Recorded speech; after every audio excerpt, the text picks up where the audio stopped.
क्या आप जानते हैं कि इंडिया में फाइनेंशियल लिटरेसी का स्टेटस क्या है? अभी 2024 में सेबी की एक स्टडी के हिसाब से सिर्फ 27% इंडियंस आर फाइनेंशियल लिटरेट। इसका मतलब है कि हर 4 में से 3 हिंदुस्तानी आर नॉट फाइनेंशियली लिटरेट। इसका मतलब है कि इंडिया में केवल 1/4 हिस्सा ही ऐसा है जो अपने फाइनेंशियल डिसीजंस को बड़ा ही रैशनली ले पाता है। एक एग्जांपल के तौर पे इसको समझते हैं। सपोज कीजिए कि आपको 2 इन्वेस्टमेंट अपॉर्चुनिटी मिलती है। अपॉर्चुनिटी नंबर 1, आपको आज 10 लाख रुपए लगाने हैं और ये 10 लाख रुपए 4 साल के बाद बढ़कर 25 लाख रुपए हो जाएंगे, यानी कि आपकी आज की इन्वेस्टमेंट से लगभग 2.5 गुना हो जाएगा 4 साल बाद। ऑप्शन नंबर 2 के हिसाब से आपको आज 10 लाख रुपए लगाने हैं और आपको 1 साल के बाद 13 लाख रुपए मिलेंगे। अब आप इन दोनों ऑप्शंस में से कौन सा ऑप्शन चूज करेंगे? आप जरा सोचिए और जवाब दीजिए।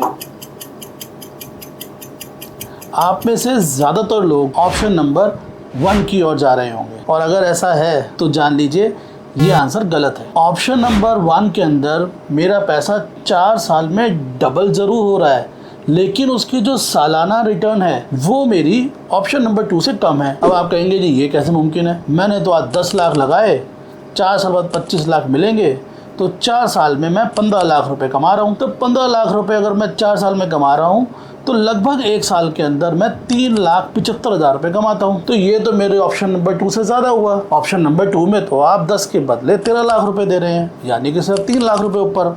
और ऑप्शन नंबर 1 में मैं 3,75,000 कमा रहा हूँ। ठहरिए, रुको जरा, सब्र करो। यहाँ आप 2 इम्पोर्टेंट बातों को भूल गए।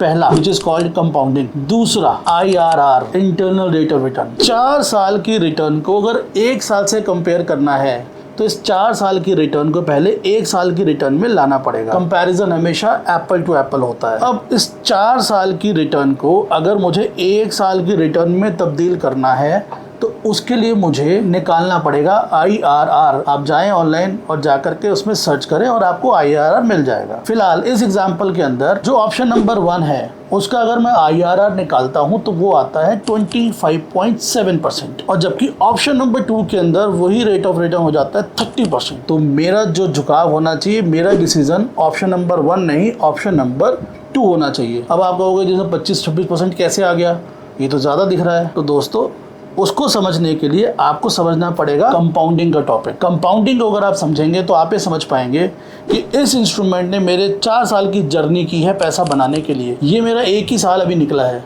जब ये 10 से 13 लाख मिलेगा, इस 13 लाख को मैं 1 साल बाद दोबारा लगाऊंगा, वो दूसरे साल कमाएगा, फिर 2 साल बाद दोबारा लगाऊंगा, तीसरे साल भी पैसा कमाएगा। तो 4 साल में ऑप्शन नंबर 2 की जो रिटर्न निकलेगी वो ऑप्शन नंबर 1 से कहीं ज़्यादा निकलेगी। तो this is the one of the finest example to see कि किस तरह से हमारे इन्वेस्टमेंट डिसीजंस जब हम बिना फाइनेंशियल लिटरेसी के लेते हैं तो हम आमतौर पे गलत डिसीजन ले जाते हैं। तो गोइंग फॉरवर्ड आप जब भी अपने इन्वेस्टमेंट डिसीजंस लें और आप किसी ऐसे 2 इन्वेस्टमेंट्स में से चुनाव कर रहे हो जिसमें से एक का पीरियड कम है, इन्वेस्टमेंट पीरियड कम है, और दूसरे का इन्वेस्टमेंट पीरियड ज़्यादा है, तो आप दोनों का पहले IRR कैलकुलेट कर लें और IRR कैलकुलेट करके फिर दोनों में कंपैरिजन करें, जो ज़्यादा निकले उसका चुनाव करें। इसी तरह के और इम्पोर्टेंट टॉपिक्स को जानने के लिए हमारे इस चैनल को सब्सक्राइब करें और इस वीडियो को लाइक एंड शेयर करें। Thank you so much.